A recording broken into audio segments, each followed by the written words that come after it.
എൻ്റെ നീയക്കുട്ടി ഇങ്ങ് വന്നേ. പെട്ടെന്ന് എന്തു പറ്റി? വല്ല സിബങ്ങാൻ ഇട്ട് കൊടുക്കാനാവും. കണ്ണടക്ക്.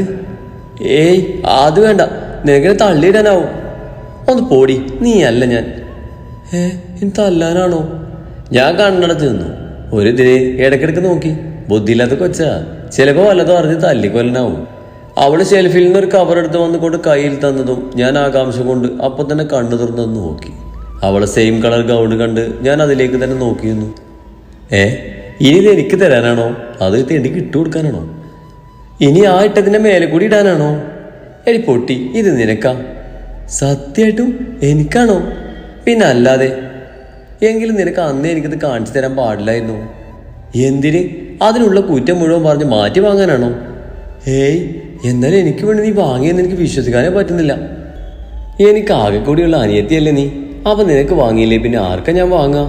ഇത് മാത്രമല്ല നാളെ റിസൾട്ട് അറിഞ്ഞാൽ തരാനുള്ള ഗിഫ്റ്റ് വരെ അമിക്ക വാങ്ങി വെച്ചിട്ടുണ്ട്. തോക്കാനാണ് ചാൻസ്, അപ്പം മിക്കവാറും തല്ലാവും. ഇന്നേ അത് കയ്യിലാക്കാം. എന്നാലും ഡ്രസ്സ് വാങ്ങാൻ കഷ്ടപ്പെട്ട് നടക്കുമ്പോഴെങ്കിലും നിനക്ക് പറയാമായിരുന്നു. അതോ ഇനി മുതൽ കോളേജിലൊക്കെ പോകുമ്പോൾ ഇടാലോ, അതിരിക്കട്ടെ. അത് നന്നായി. എന്നാലും നിന്നെപ്പറ്റി ഞാൻ ഇങ്ങനെയൊന്നുമല്ല കരുതിയേ. സ്നേഹമില്ലാത്തൊരു ജന്തുവാണെന്നാ നിന്നെപ്പറ്റി ആ ക്ഷമയോടൊക്കെ പറഞ്ഞത്. ഒന്ന് പോടി അവിടുന്ന്. നീ പറയുന്നൊക്കെ അവൾ വിശ്വസിക്കുമെന്ന് എനിക്ക് തോന്നില്ല. പിന്നെ നിന്നോടുള്ള സ്നേഹം കാണിക്കാൻ നിന്നാലേ നീ തലി കയറി ഡാൻസ് കളിക്കും. എന്തായാലും എന്താണെന്ന് കൺഫ്യൂഷൻ തീർന്നില്ലേ? ഇതിട്ട് താഴേക്ക് വാ. അവളെന്നെ കെട്ടിപ്പിടിച്ച് പറഞ്ഞതും എനിക്ക് വല്ലാതെ സങ്കടമായി. നിനക്കെന്നെ ഇത്ര ഇഷ്ടമാണെങ്കിൽ പറയായിരുന്നു. നീ എന്നെ മൈൻഡ് ചെയ്യാത്തതുകൊണ്ട് ഞാൻ എന്തൊക്കെ ചെയ്തെന്ന് അറിയും നിനക്ക്. നിന്റെ ഡ്രസ്സ് എടുത്ത് ഞാൻ മൂക്ക് തുടച്ചു. നിനക്ക് വെച്ച് ഹോർലിക്സ് എപ്പോഴും ഞാൻ കുടിക്കാറുണ്ട്. പിന്നെ അന്നെ മാല പിടിച്ച് ഞാനടി. എന്താ? അന്ന് ഞാൻ ഇട്ട് നോക്കിയതാ. അപ്പൊ മുടി കുരുങ്ങി പൊട്ടിപ്പോയി. എല്ലാരും എന്നെ തല്ലിക്കൊല്ലെന്ന് ഓർത്തപ്പോ ഞാൻ ബാത്റൂമിൽ പോയി ഒളിച്ചതാ. എടി പട്ടി തെണ്ടി, ഞാൻ എന്തുമാത്രം ഇഷ്ടപ്പെട്ട് വാങ്ങിയെന്ന് അറിയാം നിനക്ക്. നിന്നെ ഞാൻ കൊല്ലടി എന്ന് പറഞ്ഞവൾ ലക്ഷ്യയെ പോലെ വന്നത് ഞാൻ ഇറങ്ങി ഓടി. കാക്കു, ഈ കുരിപ്പ അന്നത്തെ മാല പൊട്ടിച്ചത് എന്ന് ഞാൻ അങ്ങനെ പിറകെ പോയി നിന്നതും അവൾ വിളിച്ചു പോയിക്കൊണ്ടുവന്നു. അങ്ങേരാണെങ്കിൽ ഞെട്ടിക്കൊണ്ട് എന്നെ തന്നെ നോക്കിയിരുന്നു. ബാക്കി എല്ലാവരും കൂടി വന്നതോടെ ഒരുമാതിരി നോട്ടം. എല്ലാവരും എന്തെങ്കിലും നോക്കണേ, അല്ലെങ്കിൽ എൻ്റെ മനസ്സിലൊന്നും നിൽക്കൂല. പുല്ല് പറയേണ്ടിയിരുന്നില്ല. ഓളെ സ്നേഹം കണ്ടപ്പോൾ പറഞ്ഞു പോയി. എന്നെ പറ്റിക്കാരെന്നല്ലേ. പടച്ചോനെ, അവിടെ ഉള്ളവരെ പറഞ്ഞതൊക്കെ ഓർക്കുമ്പോൾ ആകെ കൂടെ ഒരു തരിപ്പ്. അവരെങ്ങനെ അറിഞ്ഞ ജയിലിൽ കഴിയാം. നിങ്ങളോട് ഞാൻ പറഞ്ഞു അവരെ പോയി ചീത്ത പറയാൻ. അല്ലെങ്കിൽ ബാബജിക്ക് എന്തെങ്കിലും കേട്ടാൽ മതി. ഇങ്ങനൊന്നും ഉള്ളപ്പോൾ തന്നെ ചിന്തിക്കണമായിരുന്നു. ഇനി ആരും അറിയണ്ട. ബാബജി പറഞ്ഞതും എനിക്ക് വീണ്ടും സങ്കടമായി. തലയും താഴ്ത്തി നിന്ന്. അതൊക്കെ പോട്ടെ, അതൊക്കെ കഴിഞ്ഞതല്ലേ. ഇനി ആരും അതും പറഞ്ഞവളെ മേലെ തട്ടിക്കയറണ്ട. മൂത്താപ്പ അത് പറഞ്ഞ് സഭ പിരിച്ചു വിട്ടു. അമ്മേനെ നോക്കി പല്ല് കടിച്ച് അകത്തേക്ക് പോയി. എല്ലാവരും നമ്മളെ വീണ്ടൊരുമാതിരി നോട്ടം നോക്കി പോയതും ദേ നിൽക്കുന്ന അമ്മിക്ക. ഇങ്ങനെ തന്നെ ആദ്യമായിട്ട് കാണുമ്പോൾ നോക്കുന്നേ. ഞാൻ കരയും പോലെ ആക്ഷൻ ഇട്ട് നിന്ന്. അല്ലെങ്കിലും അവൻ്റെ വായിലിരിക്കുന്ന കൂടി കേൾക്കണം. ഞാൻ മനപ്പൂർവ്വം അല്ല അമ്മിക്ക, ഇട്ട് നോക്കിയപ്പോൾ മുടി കൊളുത്തി പൊട്ടിപ്പോയതാ. അതിന് നീ കരയൊന്നും വേണ്ട, ചെന്ന് റെഡി ആയി വാ. നാളെ റിസൾട്ട് അറിഞ്ഞാ നിനക്ക് നല്ലൊരു ഗിഫ്റ്റ് ഉണ്ട്, പോരെ? അതിപ്പോൾ തരും അമ്മിക്ക. അതെന്തിനാ? ഞാൻ തോറ്റാ നിങ്ങൾ തരില്ലല്ലോ. അവ നീ തോക്കുന്നാണോ? പറയാൻ പറ്റില്ലേ. ആൻസർ പേപ്പർ നോക്കുന്ന ആളെ മെടുക്ക് പോലെ ഇരിക്കും. അവരാണോ എക്സാം എഴുതിയത്? നീയല്ലേ? അവർക്ക് വല്ല ദയം തോന്നി എല്ലാത്തിനും മാർക്ക് ഇട്ടാലല്ലേ ഞാൻ ജയിക്കൂ. അവ നീ ഒന്നും എഴുതിയിട്ടില്ലേ? എഴുതിയതൊക്കെ ശരിയാണെന്ന് അറിയില്ല. അവന് ജയിക്കുമെന്ന് അറിയാൻ പറ്റില്ല. അതാ ഗിഫ്റ്റ് ഇപ്പം തന്നെ തരുമെന്ന് ചോദിച്ചേ. ജയിച്ചില്ലേ ആ ഗിഫ്റ്റ് വേസ്റ്റ് അല്ലേ? എന്തായാലും നാളെ തരാം. ഇതൊക്കെ എന്നോട് മുന്നേ പറയുമെങ്കിൽ ഞാൻ നല്ലോണം പ്രാർത്ഥിക്കായിരുന്നു. ഇനിയിപ്പോൾ പ്രാർത്ഥിച്ച് ജയിക്കുമാവോ? നീ എന്തൊരു ജന്മാടി. നിനക്ക് നീ എഴുതിയതിന് അറിയില്ലേ? റിസൾട്ടൊക്കെ തീരുമാനമായി കാണും.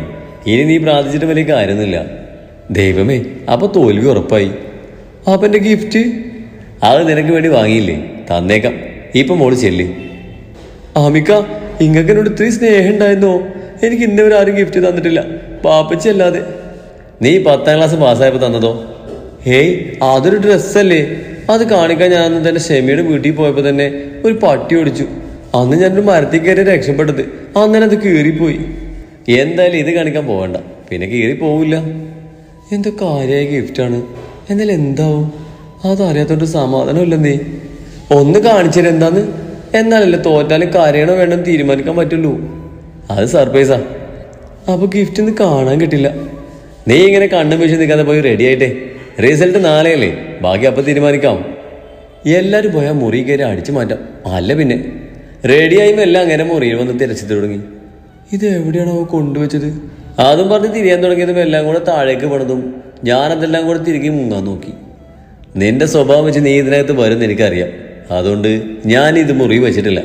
മനുഷ്യന് ആദ്യം വേണ്ടത് എന്താണെന്ന് അറിയില്ല, ക്ഷമയാ. അത് പിന്നെ നിനക്ക് തീരെ ഇല്ലല്ലോ. എന്നാ പിന്നെ അതിന്റെ ഫോട്ടോയെങ്കിലും കാണിച്ചു തന്നൂടെ? എന്റെ നീയക്കുട്ടി, നീ ഇന്നൊരു ദിവസമെങ്കിലും ഗുരുതക്കേട് ഒപ്പിക്കാതെ അടങ്ങി നിൽക്ക്. എന്നാ എൻ്റെ മോളുട്ടിക്ക് ഒരു ഗിഫ്റ്റ് കിട്ടും പോരെ? എനിക്ക് വല്ലാണ്ട് സങ്കടമായി. അങ്ങനെ കെട്ടിപ്പിടിച്ചു. ഇങ്ങക്ക് ഈ സ്നേഹമൊക്കെ കുറച്ചു മുമ്പ് കാണിച്ചാലെന്താ? എന്നോട് എപ്പോഴും കാലിപ്പാവുന്നുണ്ടല്ലോ ഞാൻ. മതി, നിന്റെ സത്യകുർബാനങ്ങ് തുടങ്ങിയ ഞാൻ ഇട്ടിരുന്ന ഷർട്ട് ഒരു കളയേണ്ടി വരും. അതുകൊണ്ട് നീ ഒന്നും പറയാതിരിക്കുന്നതാണ് നല്ലത്. ഇതല്ല മിക്ക, ഇപ്രാവശ്യം ഞാൻ ഷർട്ട് എടുത്ത് മൂക്ക് തുറക്കല്ലേ ചെയ്ത്. അതല്ലടി പറഞ്ഞ് ബാക്കി പറയേണ്ടത്. വേണ്ട, വെള്ള ഷർട്ടൊക്കെയാണ് എടുത്തിട്ടിരിക്കുന്നത്. എന്താകും എന്തോ. ഞാൻ പിന്നെ ഗിഫ്റ്റ് കാണാത്ത ടെൻഷൻ കൊണ്ട് ഉണ്ടാക്കി വെച്ച് ജ്യൂസൊക്കെ എടുത്തിട്ട് 5-6 ഗ്ലാസ് എടുത്ത് കുടിച്ച്. ടോയ്ലറ്റ് അവിടെ തന്നെ ഉണ്ടല്ലോ, അപ്പിനെ ഒന്നും പേടിക്കണ്ട. ഡീ എന്നും പറഞ്ഞ അമിക്ക നീല ലേലിലെ ഷർട്ട് ഇട്ട് കലിപ്പിൽ കയറിക്കൊണ്ട് വന്നതും ജ്യൂസൊക്കെ തലമണ്ടി കയറി ചുമച്ചു. നീ എന്താടീ കാണിച്ചു വെച്ചത്? ഞാനെന്ത് കാണിച്ചുന്നാ? ഇനി അത് പറയണം എന്താണെന്ന്. എന്റെ ഷർട്ട് കണ്ടില്ലേ? ആഹാ, ഇത് എവിടുന്ന് അമ്മ ഈ ഷർട്ട് വാങ്ങി? ചേത്തായിട്ടുണ്ടല്ലോ. ബാപ്പച്ചി അത് പറഞ്ഞ് അമ്മിക്കയെ നോക്കി വിളിച്ചു. അങ്ങേരാണെങ്കിൽ പല്ല് കടിച്ച് പൊട്ടിക്കുക. ഇത് ഈ കുരിപ്പ് ചെയ്ത് പണിയാ. നീ എന്താടി ചെയ്ത്? നിനക്ക് ഇത്രയ്ക്ക് സെലക്ഷൻ ഉണ്ടെന്ന് ഞാൻ അറിഞ്ഞില്ല. ഇനി എനിക്ക് ഷർട്ട് വാങ്ങാൻ ഞാൻ നിന്നെയും കൊണ്ടേ പോകും. എന്തിന്? ഈ ബാപ്പച്ചി ഇങ്ങനെ കയ്യിൽ വാങ്ങും? ഡേ, നീ എന്താടി ചെയ്ത്? ഇതിനാണ് നീ എന്റെ മുറി വന്നത്? അത് പറയാനല്ലോ ഞാൻ വന്നത്. അവനെ പറയാൻ വിട്ടോ? ഇല്ലല്ലോ. ഇങ്ങനെ സ്പ്രേ ബോട്ടിൽ തുറന്ന് ഞാനതിൽ ഇങ്കൊഴിച്ച് വെച്ചെന്ന് പറയാനാ ഞാൻ വന്നത്. നിന്നെയൊക്കെ തല്ലി കൊല്ലേണ്ട ടൈം കഴിഞ്ഞു. ഡാ മോനെ, ആദ്യമായിട്ട് ഇവളെ കൊണ്ട് നല്ലൊരു ഷർട്ട് നിനക്ക് കിട്ടിട്ടോ. ഏത് ന്യൂജൻ ഷർട്ടാണെന്നാ ആര് കണ്ടാലും പറയൂ. ഈ ബാബുജി ഇരുന്ന് വാങ്ങും. അങ്ങേരെ ഓണത്തിന് പൂക്കളെടുത്ത പോലെ സ്പ്രേ അടിച്ച് വെച്ചേക്കുന്നത്. അതുകൊണ്ട് നല്ലൊരു ഡിസൈൻ ആയിട്ടുണ്ട്. എന്നാ മോളെ വക ന്യൂജൻ ഷർട്ട് കുഞ്ഞിപ്പോ തന്നെ ഇട്ടോളി എന്ന് പറഞ്ഞ് അങ്ങേരെ ഷർട്ട് ഒരു ബാബുജിക്ക് കൊടുത്തുപോയി. അങ്ങേര് ലോട്ടടിച്ച പോലെ വിളിക്കുന്നുണ്ട്. മിക്കവാറും അങ്ങേര് ഇതിട്ട് ചെത്തി നടക്കും. ഹോയ് ഇത്ത, ഈ മെഹന്തി എനിക്കിട്ടാ, ഓളെ പിന്നിടാം. ഇവളെയല്ലേ മാരേജ്? ഡീ, എന്റേത് കഴിഞ്ഞാലേ ഇവര് നിനക്കിട്ട് തരും. അതുവരെ നീ ആ ഒന്നാണ് ചടങ്ങിയിരിക്ക്. ഇവര് ഡിസ്റ്റർബ് ചെയ്യാതെ. ഇതിട്ടിട്ട് വേണം എനിക്ക് ഫുഡ് എടുക്കാൻ ചെല്ലാൻ. എങ്കിൽ ഫുഡ് കഴിച്ചു വാ, അപ്പോഴേക്കിത് ഫിനിഷിങ് ആവും. പിന്നെ മെഹന്തി ഇടാനേ നീ അല്ലാതെ വേറെ ആരും ഇവിടെ ഇല്ലല്ലോ. ഭാഗ്യം ഞാൻ മാത്രം അനിയത്തിയായി വന്നത്. കുറെ ഉണ്ടെങ്കിൽ ഇപ്പൊ ക്യൂ നിൽക്കേണ്ടി വന്നേനെ. ഓളെ കൈ കണ്ടിട്ട് പോകാനും തോന്നില്ല. ഇങ്ങനെയൊക്കെയാണ് നമ്മൾ എപ്പോഴാ പഠിക്കുക? ഫുഡൊക്കെ കഴിച്ച് കൈയൊക്കെ കഴുകി വരാമെന്നും കരുതി ആദ്യം തന്നെ ഫുഡ് അടിക്കാൻ പോയിരുന്നു. നീയാ? നിനക്ക് എങ്ങോട്ട് പോകാനൊന്നുമില്ലല്ലോ, പിന്നെ എന്തിനാ ആദ്യം കയറി ഇരിക്കുന്നേ? എനിക്ക് വിശക്കുന്നുണ്ട്. ഇത് കഴിഞ്ഞിട്ട് വേണം മെഹന്തിയുടെ കൈ നീട്ടിയിരിക്കാൻ. ക്ഷീണം വന്ന കൈ കടയും. ഓ എന്ന്? അപ്പൊ ആ മെഹന്തി ഇടാൻ വന്ന പെണ്ണ് വല്ലത് കഴിച്ചോ? ക്ഷീണിച്ചാ പിന്നെ ആരാ ഇടുക? അതും വെച്ച് പറഞ്ഞ നേരാ. അവരെ കഴിച്ചിടാൻ പറയാം. തിരക്കുള്ളോണ്ട് ഞാൻ വാരി വിഴുങ്ങുമ്പോഴാണ് ഒരു അനൗൺസ് കേട്ടത്. അടുത്തതായിട്ട് നമ്മുടെ എല്ലാം കണ്ണിലുണ്ണിയായ അജു ഒരു പാട്ട് പാടുന്നതാണ്. ആമിക്കയാണ് വിളിച്ച് പോകുന്നത്. ഇനി ആ അജുത്തണ്ടി ആവും. ഓനക്ക് പാടാനൊക്കെ അറിയൂ. വല്ല തല്ലിപ്പൊളി പാട്ടും ആവും. മൊട്ടേർ നടത്ത ഞാൻ. അങ്ങനെ പാട്ട് കാതോർത്തു. ഇത് നാനാന പാട്ടാണല്ലോ. ഇത് എവിടെ കൊണ്ടുപോവാന്? ഇവനെ പാടാൻ വിളിച്ച ആമിക്കാനെ വേണം പറയാൻ. ഓൻ്റെ ഒരു കണ്ണിലുണ്ണി. ചിക്കൻ കടിച്ചുകൊണ്ടിരുന്ന നമ്മൾ ഓൻ്റെ പാട്ട് കേട്ട് എണീറ്റ് നിന്നു. ഇത് ഓനാവല്ലോ പഠിച്ചോനെ. മുന്നിലെങ്ങാനും പോയാ അമിക വെട്ടി നിർക്കുന്ന പറഞ്ഞത്. ജനാലിലൂടെ തലയിട്ട് നോക്കിയതും മൈക്ക് പിടിച്ച് പാടുന്ന ഓനെ കണ്ട് ഞാൻ വായും പൊളിച്ചു നിന്നു. ഇവനിങ്ങനെയൊക്കെ പാടാൻ അറിയോ? ഒരു വാക്ക് പറയായിരുന്നു എങ്കിൽ എത്ര തല്ലി കൊണ്ടാലും എല്ലാം കൊണ്ടു നിന്നേനെ. ഇത് പിന്നെ നമ്മുടെ ഫേവറേറ്റ് പാട്ടായതുകൊണ്ട് നമ്മളത് കേട്ടുന്നു. ഓനിങ്ങനെ പാടാൻ അറിയെങ്കിൽ ആ തെണ്ടി അമിക്കൊക്കെ ഒരു വാക്ക് പറയായിരുന്നു. വല്ലാത്ത ചതിയായി പോയി. നമ്മളെപ്പോലെ എല്ലാ പെൺപടയും ഓനെയും വായും പൊളിച്ച് നോക്കി നിൽക്കുക. ഓൻ കാണണ്ട, ഓന് ജാട കൂടും. ഞാൻ താടിക്ക് കയ്യും കൊടുത്ത് അമ്മയുടെ അവിടെ വന്നിരുന്നു.